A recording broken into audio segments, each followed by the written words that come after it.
All right, ladies and gentlemen, we are here with another episode of the Horns Down podcast. I'm here with my guy, Jerick Hall from Gen Sports, and then my guy, Jay Smith on Fair Sports.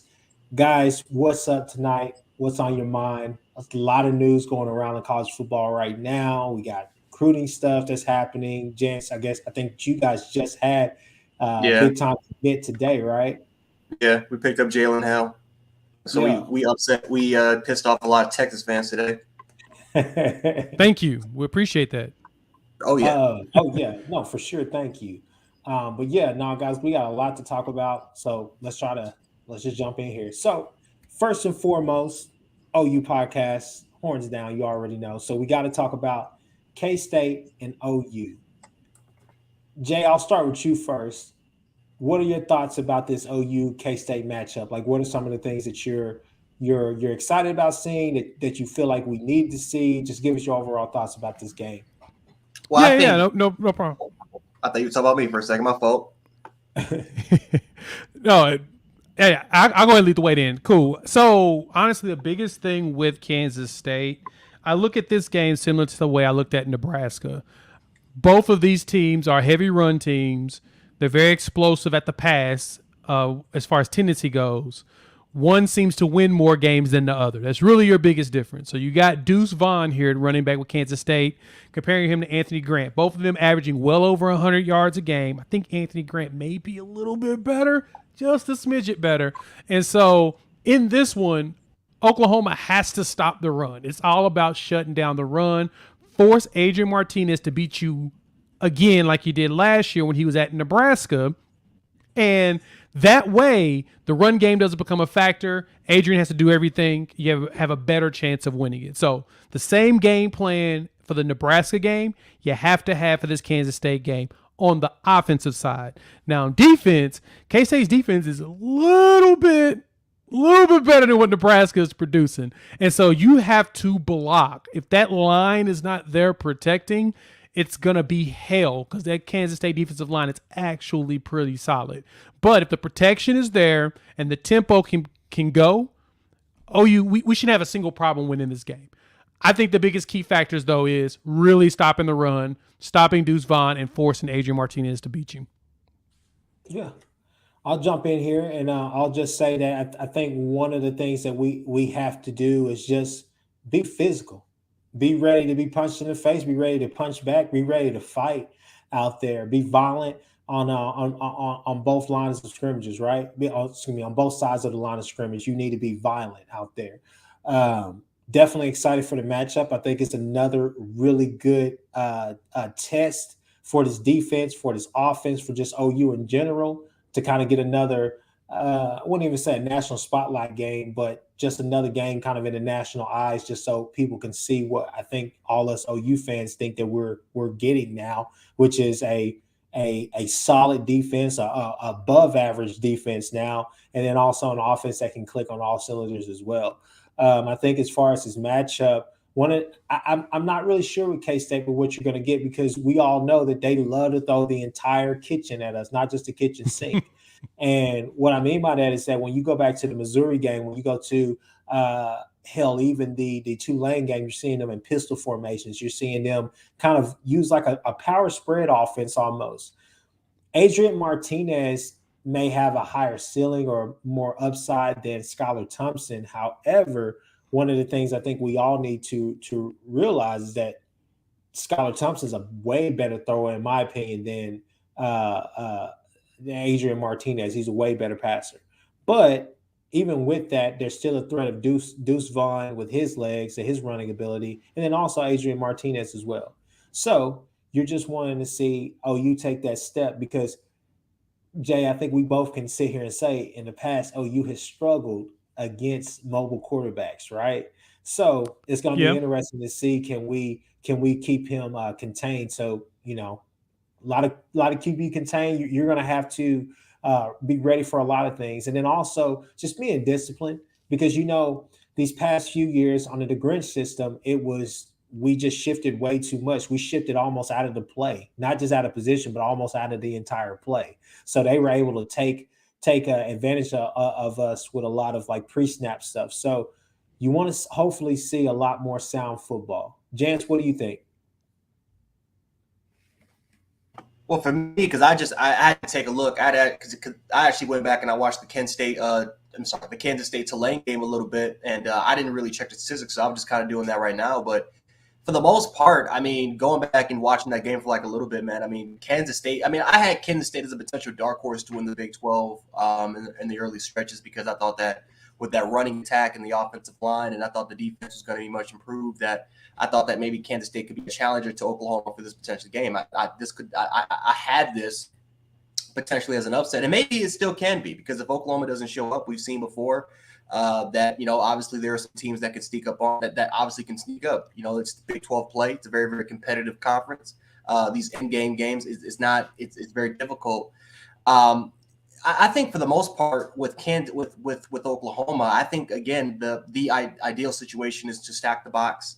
Again, focus on a lot of pre-snap motion, but pretty much contain Adrian Martinez because their passing ability is almost non-existent. I mean, they don't have a receiver right now on that depth chart that has over 100 yards receiving throughout 3 games, which is absolutely that's just the way it is. But Adrian Martinez was never known as a passer. I mean, he was known as, I won't even really say more of a dual threat. He was really just kind of this mobile quarterback, but really didn't hurt you a lot with his arm. He just hurt you a lot with his ability to extend plays outside of the pocket. So obviously, again, we all know Deuce Vaughn. He's one of the best running backs in the country. Their defensive line, led by Felix, is going to be a first-round pick. So that's probably one of the top 10 premier edge rushers right now in college. So that's definitely a key player to kind of watch out for, coming off the edge. But I would say besides that, it's the team is kind of pedestrian a little bit. Like they have a lot more question marks than I think,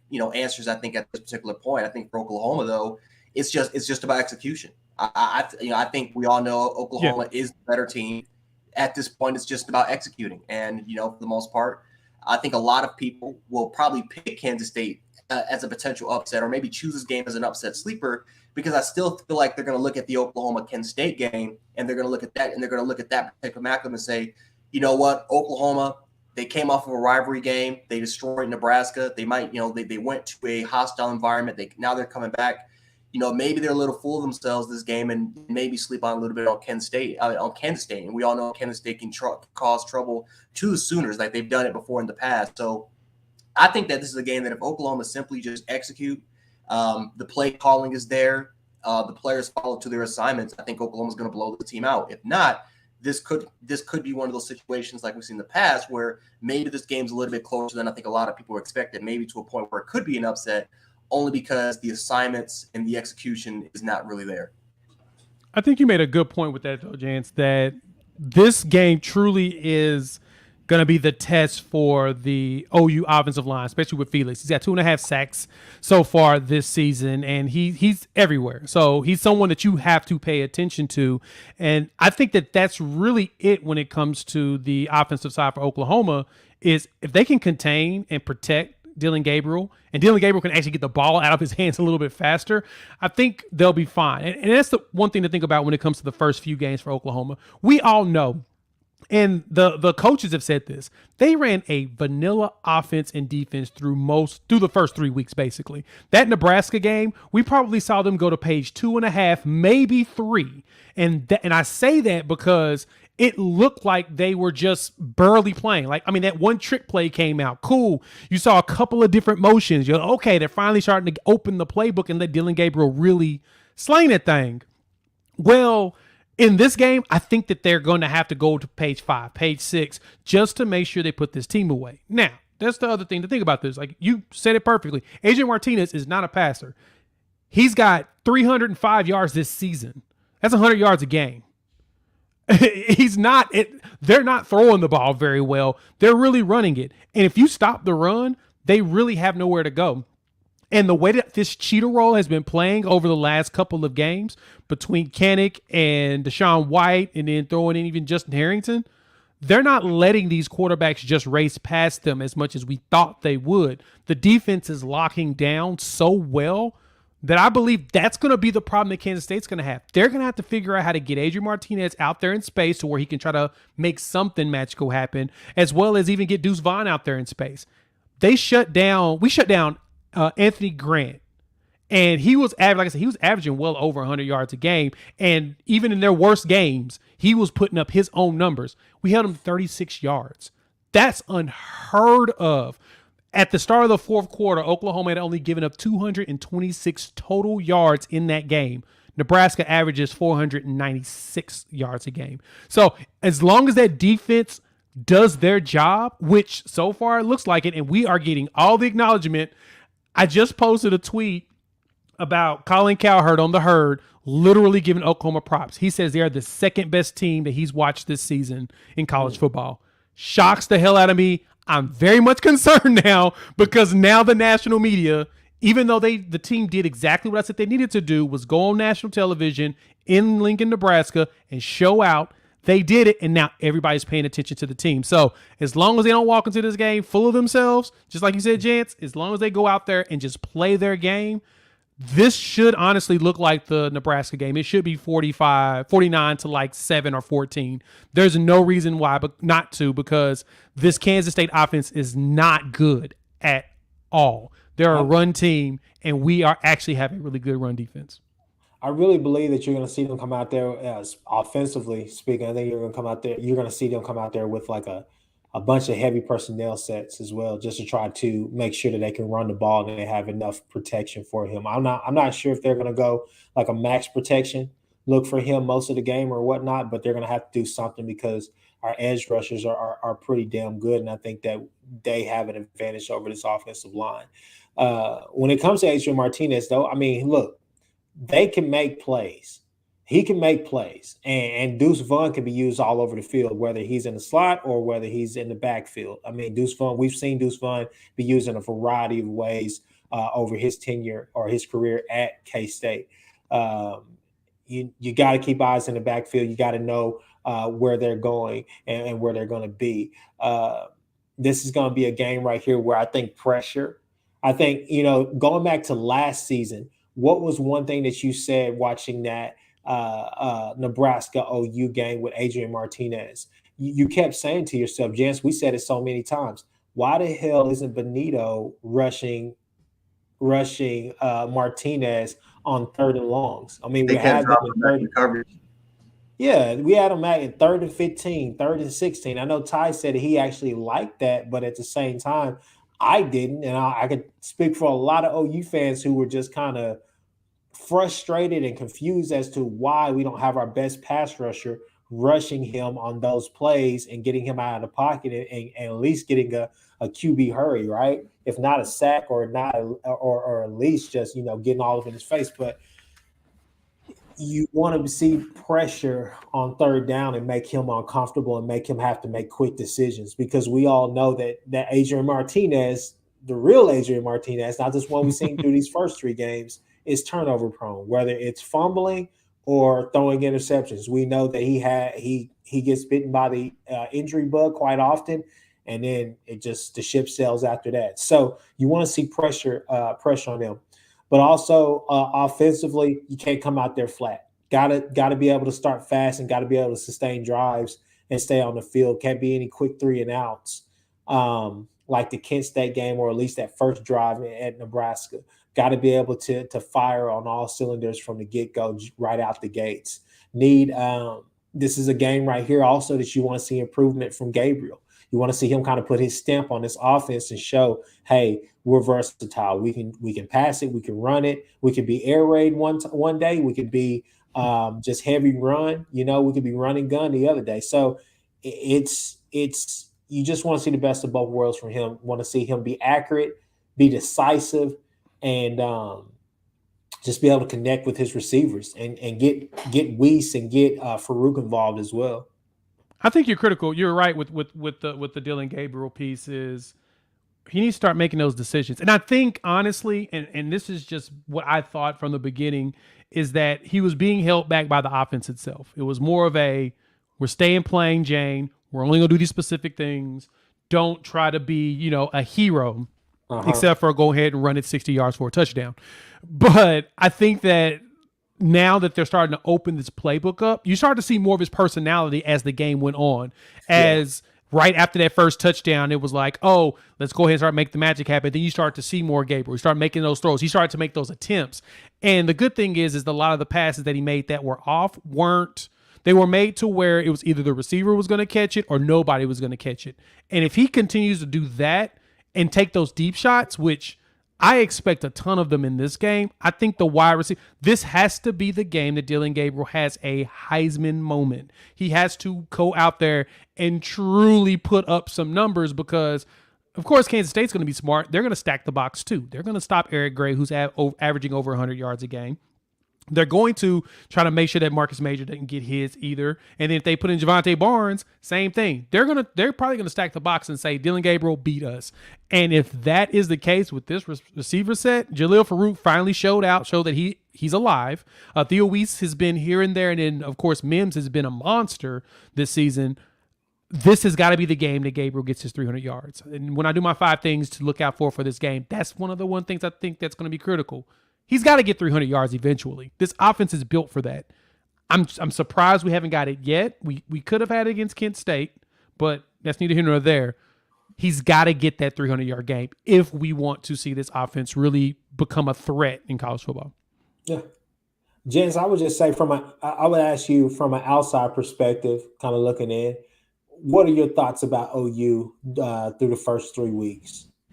Oh, they look impressive. I mean, the added. I mean, I'm not really surprised. I mean, I kind of saw this coming. I mean, we've been talking about it, Kchris, for a while, that this Oklahoma team is going to have a different attitude. It's going to be a different mindset. Defensively, they were going to be a lot better compared to what they were going to be last year. Again, last year's team, even the year before that, was a way more talented football team. However, you can make an argument that Lincoln Riley and that Alex Grinch, maybe Grinch had him in the right direction, but not to a direction where a lot of Oklahoma fans really wanted them to be, or what they thought they could potentially be. I mean, they backtracked compared to what they did in 2020. So this team, they're a lot more aggressive. A lot more players seem comfortable, and it's not too complex. It seems pretty simplified. It's just, for the most part, Venables is putting these players in a position to where they can make plays, and I think that's a very, very crucial point. That's a very, very important aspect, and that's something that honestly, which Alabama can start doing, which Pete Goldman, for the love of God, can start doing. So I really do like Oklahoma's mentality, though. I mean, they're a lot more aggressive. They run the football a lot more. Again, Dillon, for the most part, Jay pretty much said it for the most part. I mean, Oklahoma has not really – it's been pretty vanilla for the most part. They haven't really gotten anything going. I think that this could be the game where I think that you really start to see the offense open up a little bit more. But I do like the fact how overall-wise the mentality seems a lot different compared to some of the Oklahoma teams I've seen in the past. And we're talking about some really good Oklahoma teams that made it to the playoffs, but they were never known for their defensive prowess. I mean, they were never known for that. I mean, they were always known for this being an offensive juggernaut. In the defense, they're just going to make some turnovers, cause some turnovers here and there, but the offense is going to carry the work. Now it seems like the opposite has happened, where the defense is, in a way, kind of, I'm not going to say carry the load, but it seems like they're the ones that are starting to be noticed a little bit more often, while the offense is still figuring its way out right now. And I think that's a very, very honestly, I honestly like that part a little bit more because again, it's a vanilla offense. It's something that it's getting going now. And if that finds its rhythm and it meets it meets the expectations, or it meets where the defense is going, or where it's at right now, Oklahoma's going to be a very dangerous team. Yeah. To add to that real quick, that was kind of something that Joe Klatt as well as Colin Cowherd actually was saying about this team. It was the defense, it seems like they're in the forefront. They're the ones leading the charge, and the offense is still, just like you said, Jance, they're trying to figure themselves out.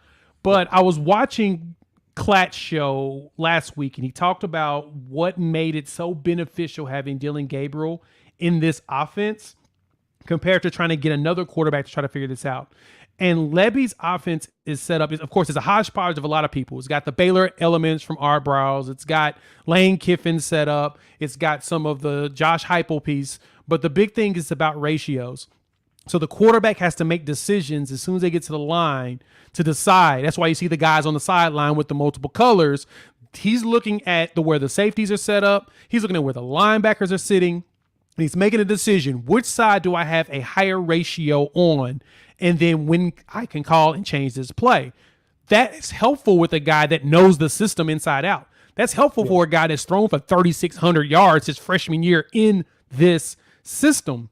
So he's basically walking out there knowing what to do without having to truly go through all that work. But as I mentioned, that you can tell that they went vanilla initially. But I love the fact that this defense is what's in the forefront.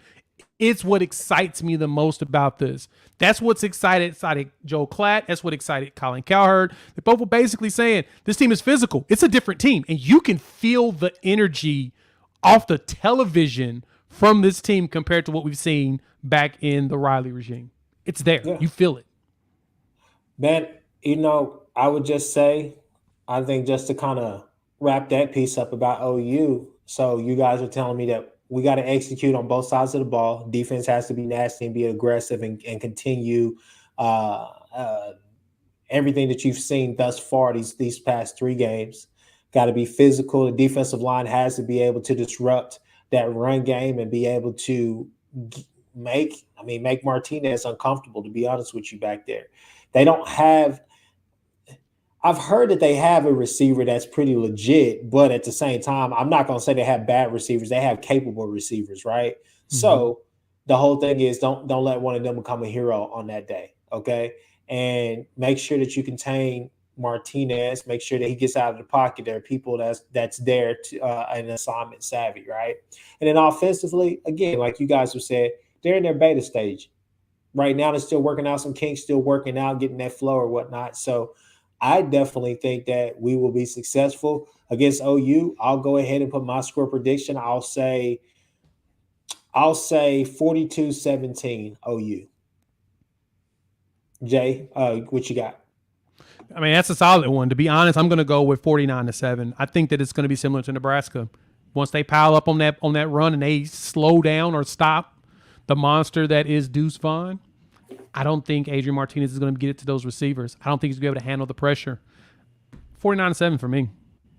Jess, what do you think? 45-13. 45-13 Oklahoma.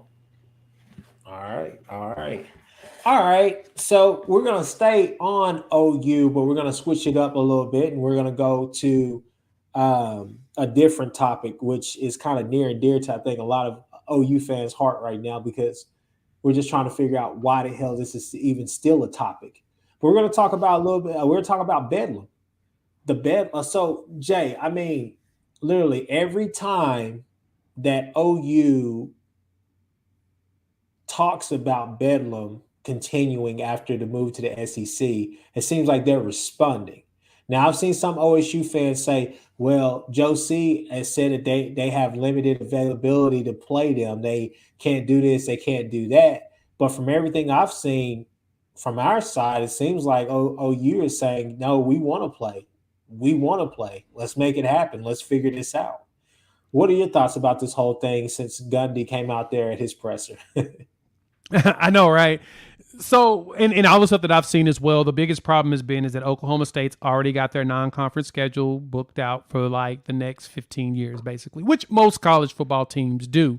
And Oklahoma has openings because the SEC games that they had scheduled all got taken off the map because they're going to be in the SEC by the time those games actually come to fruition, or the next home series, the home and home portion of it, the second home game when they have to travel or the other team comes to them, will be in the same conference, potentially the same division, depending on how they set stuff up. So it leaves a bunch of holes for Oklahoma. And it looks like Oklahoma is saying, we'll do it. We can finagle some things around and make it happen. And Oklahoma State's like, nah, we got too many games on the schedule. We're good.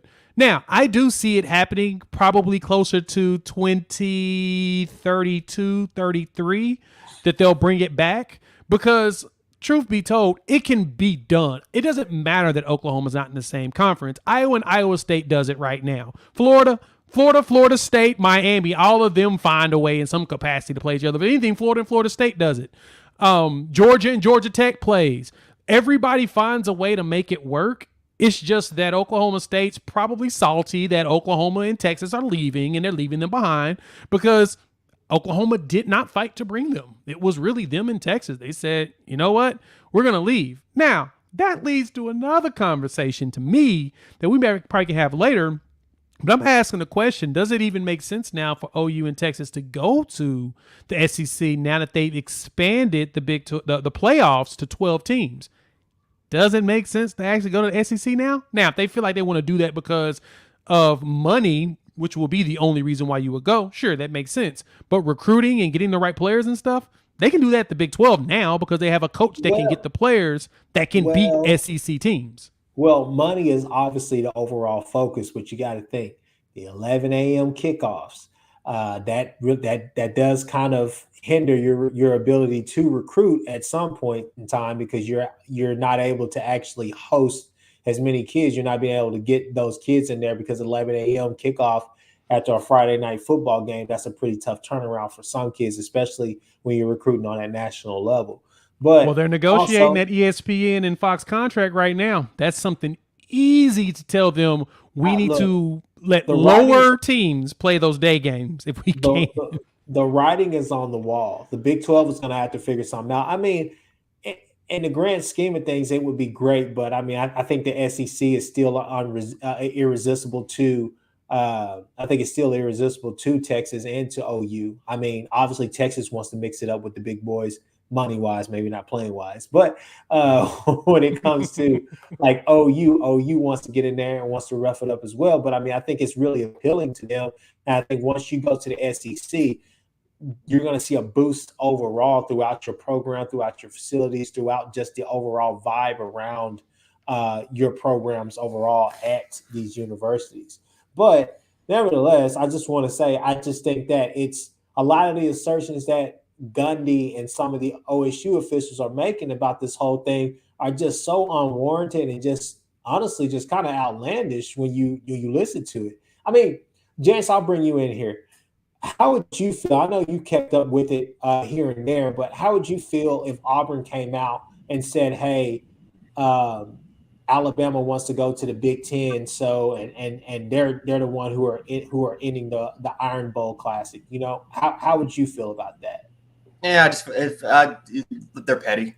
That's honestly, I would just kind of feel like there's a little bit of pettiness going on. But I think, again, like, you know, when you're the big dog, when you're the big brother, and all of a sudden when the little brother gets left behind, man, what are they going to do? They're going to cry to the parents, and they're going to blame you, and you're going to get in trouble. So that's something just not to be shocked about. I'm not surprised that Oklahoma State was able to kind of pull off the things that, you know, they were able to try to pull off there. I think for the most part, I'm one of those people that I do think that the rivalry will continue even with Oklahoma. I think they will find a way, only because we've seen rivalries not just through the SEC but throughout the country that still have those non-conference games at the end. I think that for the move for the SEC, they're going to have to shorten up, as they're possibly going to have to win. No, they're going to have they have no choice. They're going to shorten up those non-conference games instead of it kind of being, you know, 3 or 4 games. We're playing nothing but FCS competition throughout the week before the last week of the season. That could be something where you can maybe pull off that Oklahoma State game. It could be a situation where the date might be moved up from the beginning. It could potentially be moved up to the end. But I'm one of those. The game's going to continue. I think that's something that I think that will happen. But, you know, again though, for Oklahoma, you know, when you're the little brother, man, you're going to complain. You know, there's always a fear factor, because at the end of the day, they do need, as much as they claim that they don't need Oklahoma, or Auburn doesn't need Alabama, or Georgia, or like all these rivals, South Carolina doesn't want Clemson. At the end of the day, they know that they need those programs. They need those programs for recognition and for money and et cetera. I mean, the numbers go 90, 17. I mean, 90, 19, and 7. So 90 wins for OU, 19 wins for OSU, and 7 ties. Yeah. So I mean, you see, it's really a rivalry.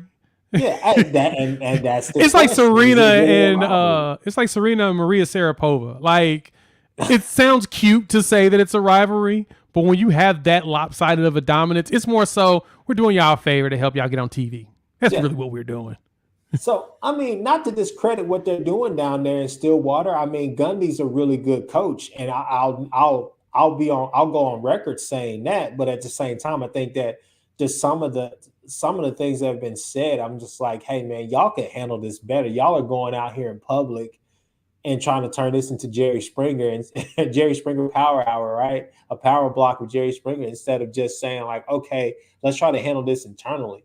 I mean, you know Joe C. Joe C's not gonna go that route. I mean, he can get in there and say some stuff, but at the same time, it is what it is. I think that if they want to play, then let's figure it out. I mean, make the deal. Let's figure it out because it's great for the state and it's great for the income, the overall income of for the state. Because I mean, it's income based for a lot of people out there, a lot of vouchers, a lot of people, a lot of businesses. So I mean, it's something that needs to be done. At some point, I think they will play. I think that this is far from what you see down there with Texas and Texas A&M. I don't think that this is in the slightest bit similar or even anywhere close to what you're seeing going on in that situation there. But honestly, I want to know if Texas is actually going to pay Texas A&M when they go to the SEC. I wonder if they're going to find a way to just not play them every year, just to stick it to them even more, just to be petty. You got to. You got to. And so, speaking of that, let's go ahead and move on. We got Jance on here. So, Jance is our Texas A&M expert, our resident expert. So, Jance, man, what's going on with your Aggies, man? What's going on with your Aggies? Yeah, you know what? Miami screwed up my prediction. I had them win the game. I since preseason, and all of a sudden, Aggie fans. All of a sudden, I was in the Aggies community and on the Twitter Spaces and all that type of stuff. And I'm looking for them. They're nowhere to be found. I guess when they lost to Appalachian State, all of a sudden they just appear out of nowhere.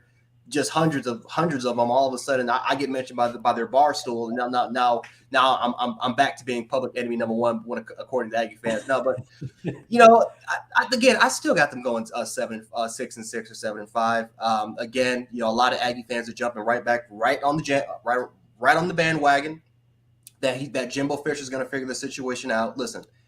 This offense is absolutely anemic. I mean, it is horrible. The defense, for the most part, has played a lot better than what I expected them to play. But at the same time, though, I mean, you know, Miami has struggled on the offensive side of the ball. I mean, Tyler Van Dyke has not looked like the quarterback that we've seen from him last year. Now, he's made some throws here and there that has gone viral, and NFL scouts will be drooling. But if you're talking about his overall play, it's not really that good.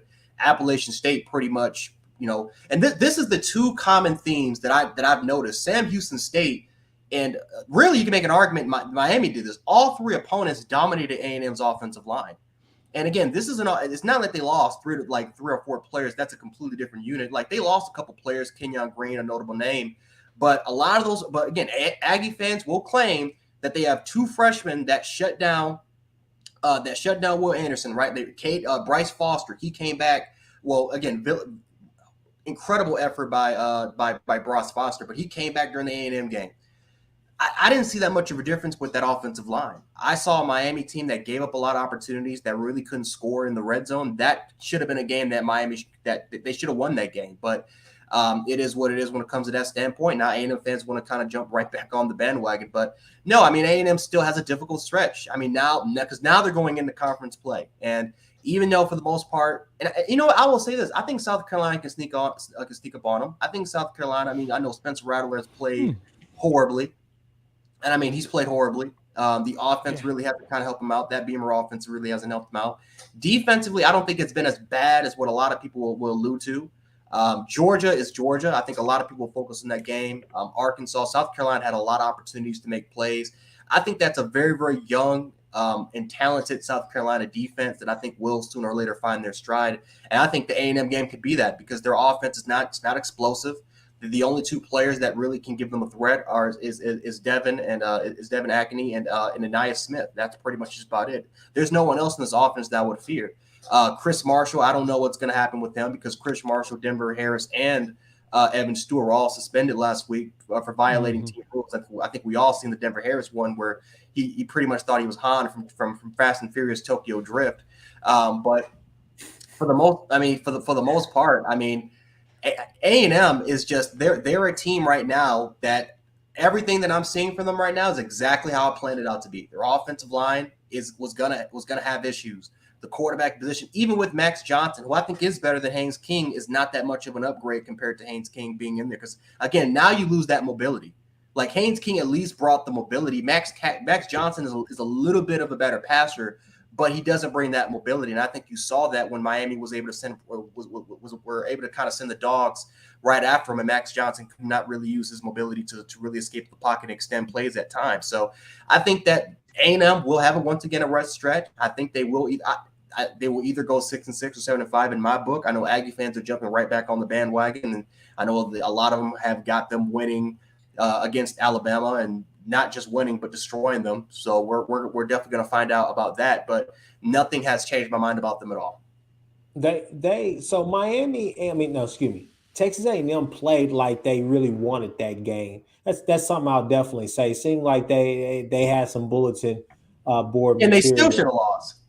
Yeah, and they still should have lost. Miami had every chance to try to capitalize. I think we said it on Ty's show earlier this week. When you make it to the red zone, that when you take that many trips to the red zone and you don't capitalize, I mean, I don't know. Tyler Van Dyke, he just did not have it that game. I mean, defensively, offensively, Miami has looked off.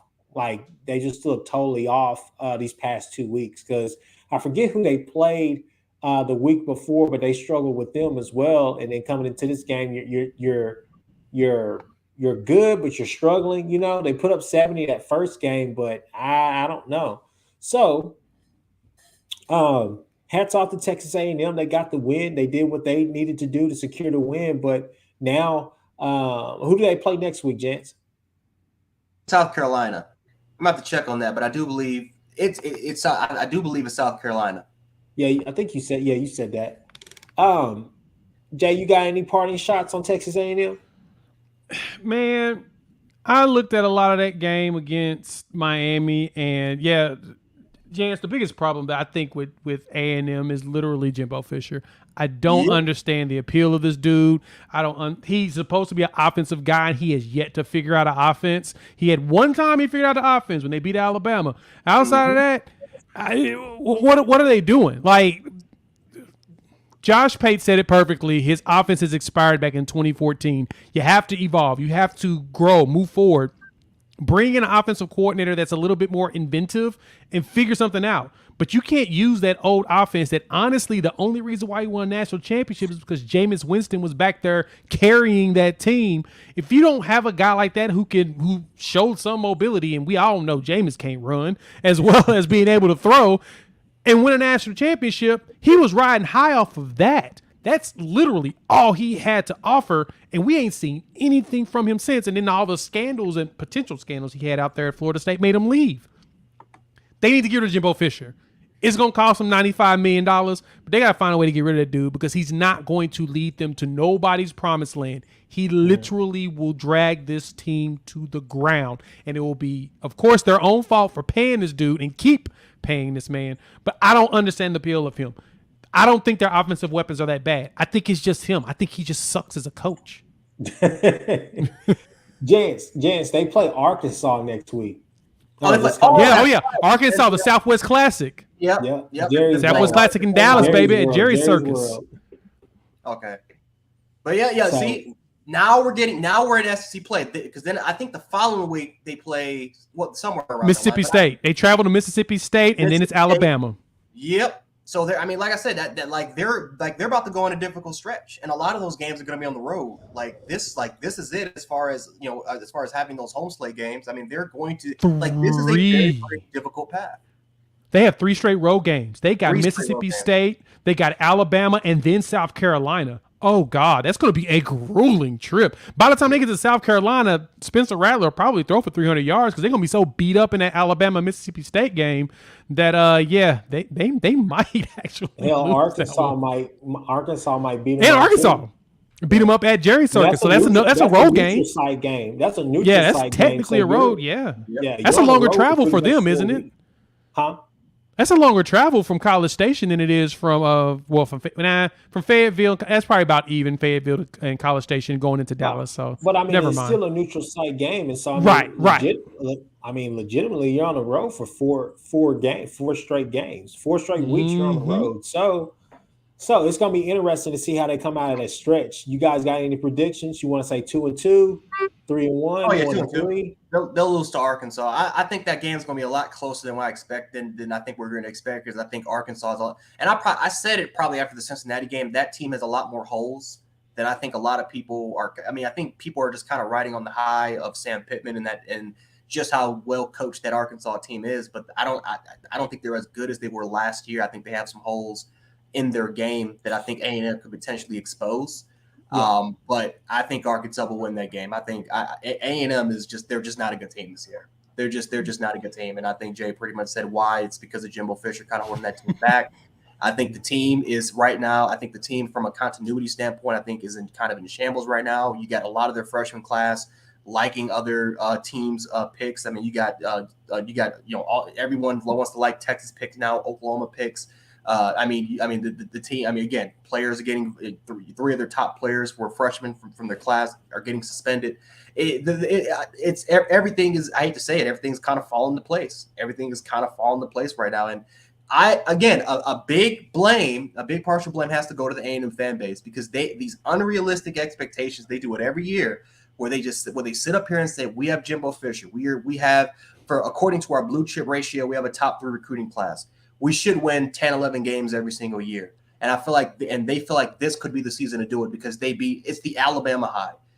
When a team beats Alabama, all of a sudden they go into the next year thinking that they're going to be a national championship contender, without even taking a look at the reasons why they beat Alabama, and then looking at all that production that they lost. They feel like it could be replaced because of the talent that they have. But when you don't have the experience, like all those players that were on the A&M team, compilated with Jimbo Fisher's just inability to innovate that offense, it's, this is what you're going to get. This is the result that you're going to get. So I think A&M, they will lose to Arkansas. I think they're going to go in a very, very rough stretch. They may go, luckily, best case scenario, 3-3. Worst case scenario, I think they might lose their next 3 games, honestly, and potentially, but I feel like for the most part, they're going down a very, very bad path. They're going down a horrible path right now. Yeah, James, you're right as far as the coaching goes for Arkansas. But I think that coaching is what helps them going into this game. That's the only thing that fills up a lot of their holes. They do have holes in their game. I think they got holes on the line. I think they got some holes in some defensive spots. But I think because they're so well coached that it helps them mend a little bit of it. You know what I'm saying? Like a needle and threads going through, and it's holding in place, but you can still see it. I don't know if Texas A&M will exploit it like they should. And it's just all because of Jimbo Fisher, man. That's really Arkansas. They have the talent. Arkansas came out of the gates in this game last year, but then they kind of stalled for a little bit and let A&M get back into the game. But then they ended up putting a nail in the coffin. So I think that as long as KJ Jefferson is able to see, he struggled making he made big plays down the stretch in that game. But if he can consistently make those big plays and sustain drives and keep those going and keep that defense on there on the field, it's going to be a long day for them. And then also what I would say as well is that, taking Haynes King out plays into the hands of a Brian Odom, or I think, excuse me, I'm saying Brian, I think Barry Odom. Which Odom brother is it there? Yeah. Mm-hmm. So the defensive coordinator for Arkansas plays into that scheme. It plays into his hands very well, because that's what he wants. That's what he wants. He wants to have a quarterback that's going to be a statue and try to pass and dart around, because they're going to be able to go out there with a zone look and be able to really just kind of confuse him and disguise things or whatnot, and make Max Johnson work the field, every inch of the field, to earn a touchdown. So you want to see them be able to do that. They're going to have to control the run game as well with that 3-man front. Maybe they'll come out and do something different. But A-Chain is I think that's how you say his last name, running back for Texas A&M. He's a bright spot for them. He's a scat back. Not sure that he's really all 3 down type of back, but at the same time, he's been a workhorse for them. So it'll be an interesting matchup at 6 o'clock on Saturday. So I guess we'll all tune in for that. So last subject before we get up out of here and pick some games this week. Jance, what's up with your boys, man? What's up with Alabama? What's going on this week? Do you feel confident? Do you feel good? You think that they got the juice back with the wide receivers now? What's up? I don't. I think that this is going to be another. I think we'll get a little bit better. It's just with Bill O'Brien. I can't trust him. I can't trust how. I mean, like I said, you guys, are going vanilla with your offense, but I mean, I looked at that Nebraska game and I tweeted, I'm like, dude, I really want Jeff Lebby, man, because at least I saw some innovation. I saw some trick plays. I saw a lot of motion. It was a lot of creativity compared to our offense, and that's crazy because you guys are nowhere near kind of exposing the playbook, compared to what we're going to be seeing like 3, 4, 5 weeks down the line. But then you look at our offense. I feel like what we have shown against that Texas game, what we have shown in 3 games, that's it. Like, that's our offense. Like that is what I fear. And again, last year we kind of showed the same thing. We won because of our skill position players. We did not win because of any sort of creativity or innovation with our offense. We simply won because we have the receivers that can simply just absolutely kill you. With Bryce Young's ability to escape the pocket and his ability to throw on the run and improvise. We had, an okay-ish offensive line. Brian Robinson had it going at times. But, I mean, we simply won because of Bryce Young, John Mechie, and Jamison Williams, right? Cameron Latu. That's why we kind of won. We simply just had better players, and it was just simply just mano a mano, which team could win. And we had 4 games last year, which we should have lost. I mean, I bring up the Arkansas game. I bring up we did lose to A&M, the LSU game we should have lost, the Florida game we should have lost, the Auburn game we should have lost. Technically, that's 5 games right there that we struggle with.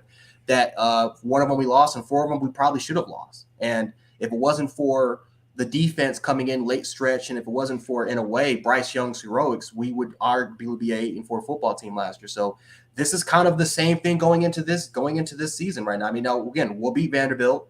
I have no doubt that we're gonna lose to Vanderbilt. We're going to win against Vanderbilt. We're probably gonna blow them out by 25, 30 points.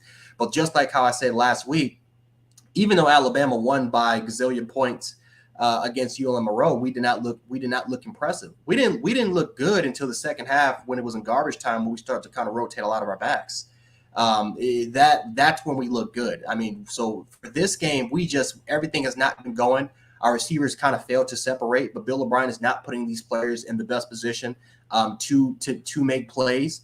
The offensive line still, in a way, looks pedestrian at best. I think Seth McLaughlin actually started for Darian Dalcourt. But we still have questions about the left. I mean, I think our left guard situation, we rotated 3 guys. I mean, we had Kendall Randolph. He was in there. We had Javon Cohen. He came back. He was able to start for a little bit. And then we rotated Tyler Booker, who was also at guard. So we still have questions about our offensive line. We're still trying to figure out the pieces of who's going to play at tackle, at guard, at center. We don't know yet.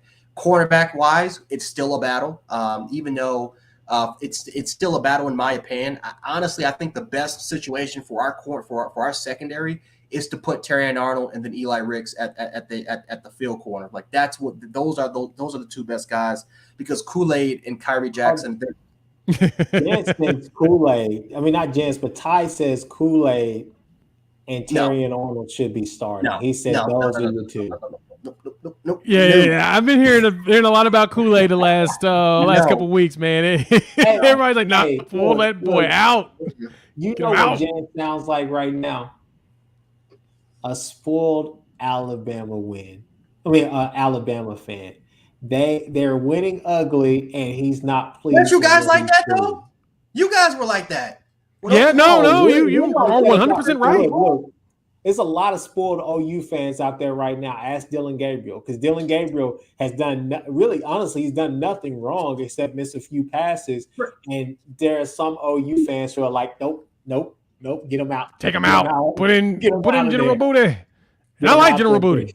Yeah. When you have a combination of a coach that's not putting his players in the best situation, and you're having players at the same time not execute. I mean, come on. I mean, that's not going to work. Yeah, I mean, at least with you guys, with Lebby, I mean, Dylan Gabriel's he's not performing his best right now, but at least he's making plays. At least Lebby, unless that offense is being creative, I mean, for the most part, and you guys are executing on all cylinders, our offense can't even do that. Bill O'Brien hates y'all, man. He's out there. He's trying to sabotage Nick Saban. He must have did really bad in one of them rehab classes, and he's mad and he's being bitter. Hopefully he gets the Nebraska job and y'all can trade him basically for Scott please. Frost. Still makes me mad the idea that Scott Frost is going to end up down there in Alabama at the rehabilitation clinic that Nick Saban does. I would prefer him come to Oklahoma and just be there as an analyst, but he's going to end up at Alabama. Y'all going to have him. Don't get it twisted. Nick's working it. So we just got to get Bob out. It feels like every 2 years Saban wants him gone, wants an offensive coordinator gone. I saw something about him and his agent were down there in Tuscaloosa a few days after him getting fired. Now, I saw that. I don't know if there's any truth to it, but I did see it. I mean, it's probably a joke because it's the running joke that every time a coach that was really good at one place goes to another place and sucks and gets fired, immediately ends up at Nick Saban's doorstep. It's probably true. I'm going to say that he's probably relaxing right now, and he's probably going to pull up at Bama right before the national championship or right before the playoffs or the SEC championship, one of those three, and he's going to be there just hanging out as an analyst, making $15,000 a year, watching film and watching kids over at the water park. I can totally see it happening. Let me sneak one more subject in here before we get up out of here. Do you rush the process or do you trust the process? And I say that because supposedly Quinn Ewers is supposed to be playing this weekend against Texas Tech. So again, I'll ask the question to you guys, and Janice, I'll let you go first. Do you rush the process or do you trust the process and rest him and get him prepared for the Red River game or after? Oh, I'll trust the process. I'm not starting Quinn Ewers. No, there's no way. I won't even, to be honest. And again, a lot of Texas fans are gonna be mad at me for saying this. I won't even start him in that Red River game. I just would not do it. I've seen AC joint separations. Listen, those you're not going to be healthy the entire season. I mean, he's going to be hurt for the entirety of the season to a point where he could potentially re-injure it. It's very similar to how Tua, where a lot of people thought that, okay, you know what, he had successful surgery, he's now good to go, he's come back, he's going to be 100% healthy. That's not going to be the case. He's going to be at least 65, maybe even less than that, and he has a pretty big probability of re-aggravating the injury, which we've seen Tua do when he was a starting quarterback for Alabama for those 2 years. So for Quinn, I would not rush him at all. This is a season, in my opinion, that even though Texas fans have now got a lot of big expectations, they now think that they're going to win every game, they're going to go to the Big 12 title game, and they could potentially make playoffs. For me personally, I think that they're right on schedule. I'm not going to say that they're ahead of schedule, but I think they're right on schedule as far as making improvements. I think 2023 could potentially be a year that they could be big, and I think the same thing for Oklahoma the following year as well. I just think that Oklahoma right now is in a better position than Texas right now, because I think that from a coaching standpoint, and from a veteran leadership standpoint, they're a little bit more prepared right now than Texas. I think Texas has a lot more talent than I think Oklahoma at this point. But there's still some things that they kind of need to work on a little bit more often. And again, they did an incredible job against Alabama. But again, I think a lot of Texas fans, hopefully, they're taking for granted that it's Alabama. If we can do that to Alabama, we can do that to anybody. Well, ask Florida. Ask LSU, ask Auburn, because they did a much better job against us last year compared to anybody else. I mean, Florida shut us down for 3 quarters. Auburn shut us down until the last 8 minutes of the game in the fourth quarter, and look how they're turning up to be right now. So I think that for the most part, you're going against a rival. I agree with Texas Tech, but I'm trusting Hudson Card to manage the game. He doesn't need to be a big time quarterback in this game. He needs to manage the game, run the ball with Roschon Johnson, Bijan Robinson, trust your offensive line, and trust your defense to go out there and make plays, because this is a Texas Tech team that's okay. I'm not going to sit up here and say that they're bad. I think a lot of people are kind of overrating that win against Houston. But for the most part, that's a game that I think Tech is very similar to UTSA. They need to come out and just manage the game extremely well, waste the clock, drain that defense, run the football, play sound defense, and execute. And again, we'll see what happens in the Oklahoma game, but they need to get out this game, because this is a trap game. This is a game where I think it's a rivalry game. It's a lot of Texas Tech fans, they're excited for this game. It's on the road. That's a game that that Texas Tech could potentially upset if Texas goes in there with that same mindset they had last week, where we're coming off a high against Alabama. Now we can potentially go ahead and win every game in the Big 12. It gets weird in Lubbock. Jay, what do you think? It does. And you're right. Everybody is inflating that Houston win that Texas Tech got. I mean, Houston lost to Kansas the next week by a lot more points. So that kind of tells you something. As much as I enjoy what Kansas is doing, they're Kansas. So we're going to just leave it at that. But no, I believe that, you trust the process. You sick Quinn. And just as Jan said, one of the biggest problems with that type of injury is that it's very easy to re-aggravate it. It's something that's going to probably take him more than a year to fully heal from.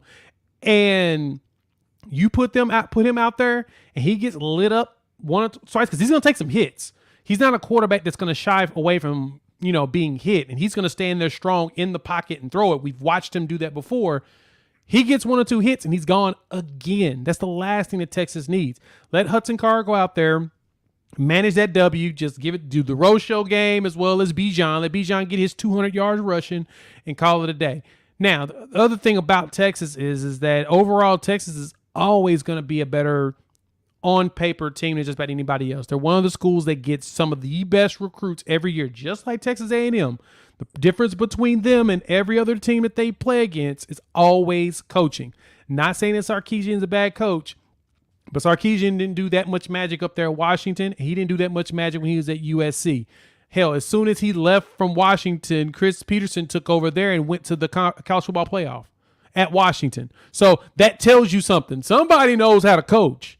And that's the key thing. And so I think the coaching aspect for this team is the thing that struggles for Texas a lot. It's because there's so many people putting their hands in the pot and wanting to be in charge. Too many cooks in the kitchen, basically, is the whole situation. That's always been Texas's problem. You don't play Quinn. I don't care what the boosters say. I don't care how much pressure they try to put on you. You sit that man and you let him rest. I wouldn't even play him in the Red River. I say the soonest game you bring him in, maybe going to Oklahoma State, making sure that he's not going against any defensive linemen that can light his butt up. Because you bring him back this game and he plays against West Virginia, who we saw them put some pressure on Pitt. They can do the same thing to Texas. And then you got Oklahoma, and the way that defensive line is playing, the pressure that they're putting on people, you got problems. And that Texas offensive line is young. That's the other problem. They're young players. Everybody's been talking about how they were beat up by the defense in training camp and fall camps because they're young. They're still building that offensive line. The last thing you want to do is put Quinn Ewers out there against that line again and then basically set him up to get leveled because he's leveled. He's maybe done for the year. Could be done for multiple. Be smart, Texas. Don't play him. I mean, and this is from OU fans. We dealt with it with Sam Bradford. I mean, it's an injury. Now they're saying that, hey, now I've seen a lot of Texas fans on Twitter and everything say, hey, it's only 2 weeks. He doesn't have to be out for 6 weeks and all the rest of this. Enter at your own risk. That's all I got to say. And so one hit. Yeah. Jan said it. All it takes is one more hit, man. and you're out. You can sit there and say, oh, Texas Tech doesn't have the guns. Hey, look, y'all run one screenplay and somebody just runs wreck shot downhill on him. It could be over. Texas Tech hates you guys. They hate you. So they're going to find a way. Just FYI. They hate you. That's the thing to think about with certain teams you play. If they hate you, they're going to find a way. If it's me, I'm running out there with Hudson Card and doing a little wildcat formation stuff and going from there and trying to win this game. It would be nice to win big, but you're just trying to get a win. That's all that you're trying to do. So with that being said, if they want to play Quinn Ewers, enter at your own risk, which I have no problems if they do. That's on them, but I'm just saying good luck to you.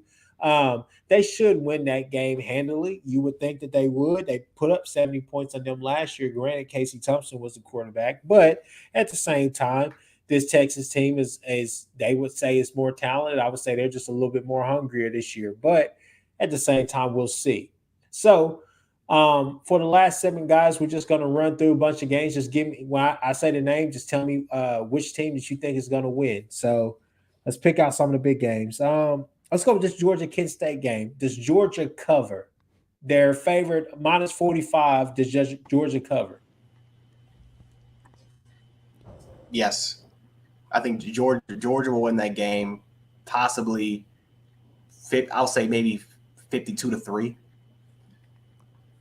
I'll go with something similar. I was initially going to say no. I felt like I was thinking Georgia will probably pull back quickly, kind of like they did last game, but they probably will go out there and score 55 points in the first half and call it a day. The way that offense is humming, Hey man, I'll the confidence say yes. of Stetson Bennett right now, that dude is walking around with some kahunas. I got to give him props. I'm more impressed with the best players, man. I mean, those players are deep, and they're playing like they're playing. It reminds me a lot of Alabama, man, where they're just once they get their opportunity, man, they're not gonna miss. They're not wasting it. Chance. Yeah, they're not wasting it at all. Here's the next game: Maryland at Michigan. Ooh. I got Michigan. Yeah. I got Michigan by 2 tutties. Maryland always starts the season 3-0, and then that's about it. Yeah, the biggest question mark is going to be their offensive line. And Talia, as good as a quarterback as he is turnover prone. So I think Michigan's going to go out here and win the game. All right.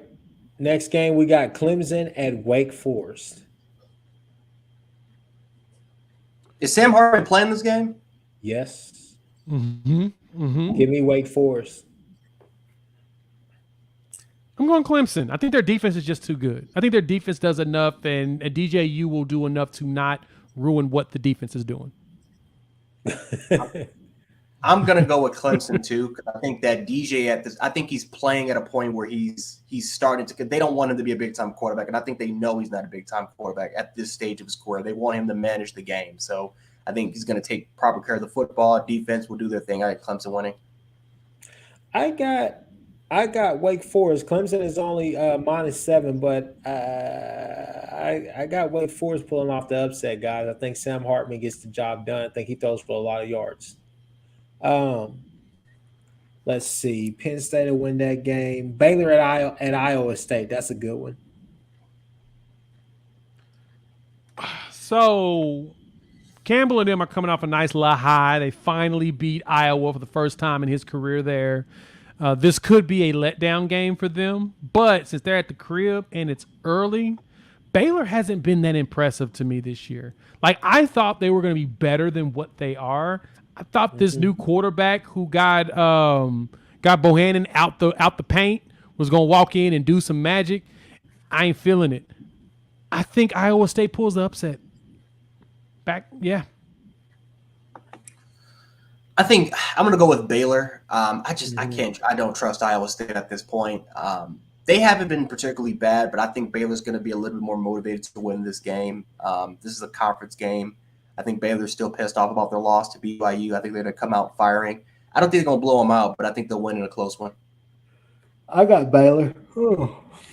I got Baylor. I trust in Dave. I trust Dave Aranda more. Let's see. Florida at Tennessee. Yep. Go Vols. It's probably the first time I'd actually think my Vols is actually, which is my other team, they look like they actually can win games. I'm going to go Vols. That's a 2:30 CBS game, so those games are always good, no matter who plays in those. Mm-hmm. Jens, who you got? Give me Tennessee. I'm gonna go with the better quarterback, and then Hooker. I like Josh Open. I like the direction Tennessee's going in. So give me Tennessee right now. You know what? Josh Heupel's coaching there. He's doing really well. Not so fast, my friend. Give me Florida. You trust Anthony Richardson? Yes. Right. I trust Anthony Richardson, and I trust Billy Napier. Give me Florida all day. All right. Here's a good matchup. Oregon at Washington State. This could be a sneaky good game. This could probably be one of the better games on Saturday.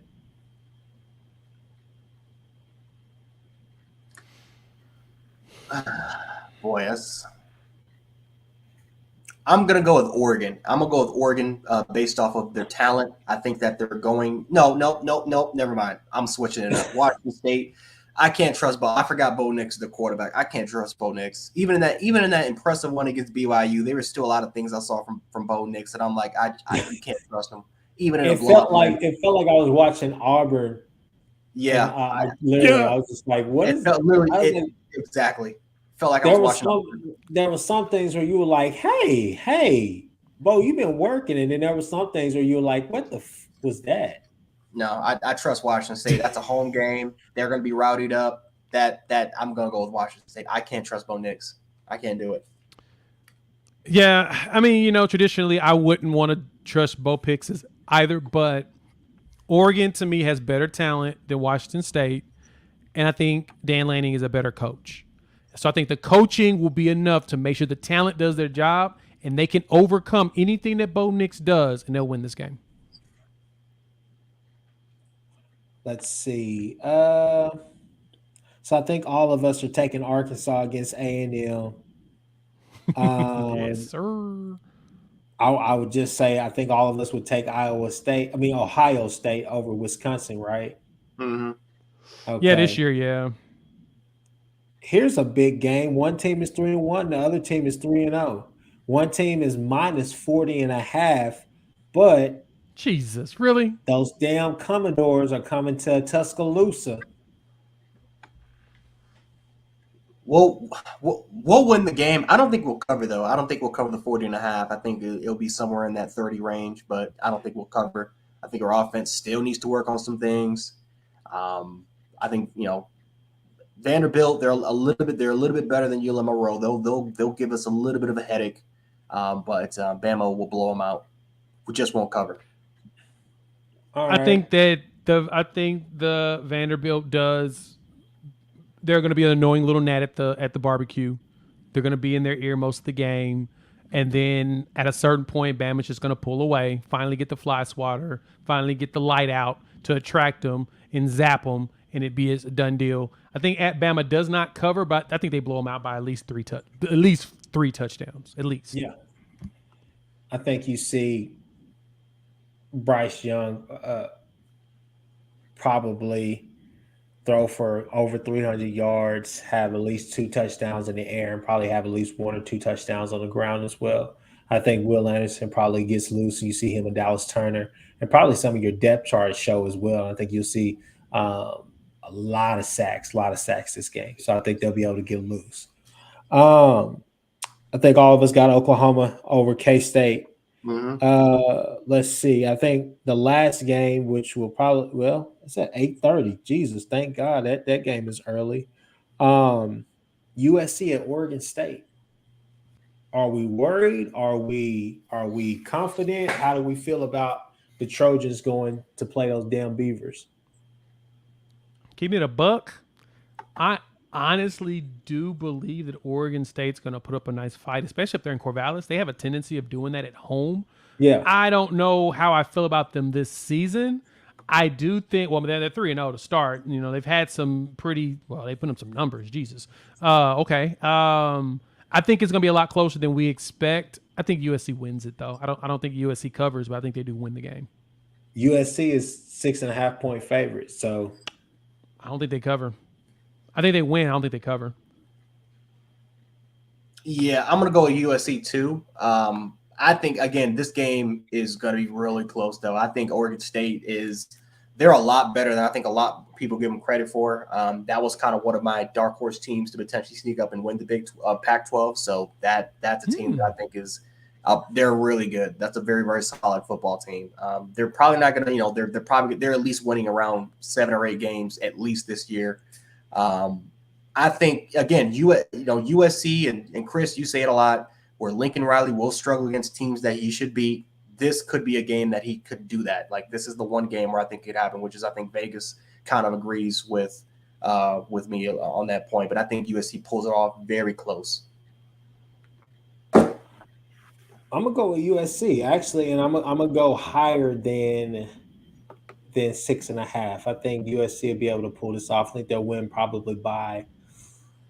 I'm gonna go 17. I'm gonna say 17 points. I think that that offense is really humming, and I think that it's up for the Oregon State to come out there and, like I've said time and time again, you got to use the blueprint that you saw last year. Same plays, different personnel at some points, right?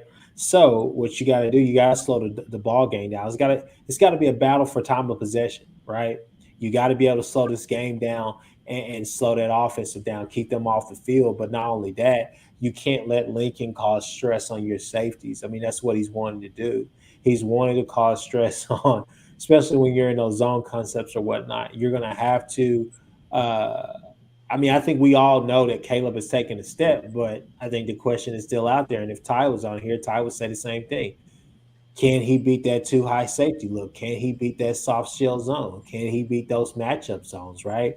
So you're wanting to see improvement in there, but I think that at some point the floodgates are going to open and there's just going to be a little bit too much for Oregon State. So I'll take USC. Guys, before we get out of here, any parting shots about anything? Did we cover everything? You guys got anything else to say? Nah, man. I think the only thing left is that the Patriots suck, but that's about it. That's fine. I'm on my cards right now. Me and Kyler are trying to figure out how we They ain't looking too good either. 6 quarters of the first 6.5 quarters of football. I was like, I don't know what's going on now. You may have to fire Kingsbury. I mean, it was bad, but I will say this: that team in Buffalo, they don't really look impressive. I think they played against bums, but that's just my opinion. Jay, what do you think? He loves just do it with some for real shots at you, Jance, man. We got, man. Anyway, I'm not going to get into that. I am just about this Kansas State game. I need Oklahoma to go out there and make us a statement, make the magic happen. And, yeah, let's go. All right. Well, Jance, we'll start with you. Tell everybody where they can find you. Find me on YouTube, Gent Sports, and Twitter at Gent716. All right, Jay, what about you? Find us at Unfair Sports for YouTube as well as on the Twitter bird. I'll be around. All right, folks, it is a pleasure always to do another episode of the Horns Down Podcast. You know where you guys can find us on the Twitter sphere, all of that stuff. So definitely shout out to these guys for coming on at such late notice. And yeah, it's another episode.